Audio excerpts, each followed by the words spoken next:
કોઈ પણ સંબંધનું હૃદય શું છે? ટ્રસ્ટ, વિશ્વાસ.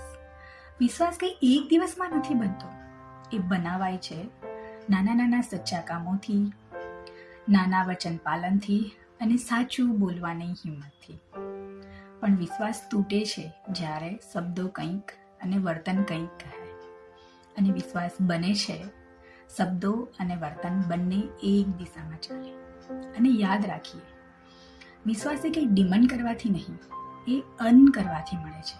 અને સૌથી મોટી સત્ય વાત, કોઈ પણનો વિશ્વાસ ત્યારે જ વધારે મજબૂત બને છે જ્યારે આપણે આપણા ખુદ પર વિશ્વાસ કરવાનું શીખીએ. સો વર્લ્ડ પ્લસ એક્શન બરાબર ટ્રસ્ટ. અને એટલું જ સંબંધમાં જાદુ કરવા માટે પૂરતું છે. જો રીલ ગમી હોય તો do message me trust. Thank you.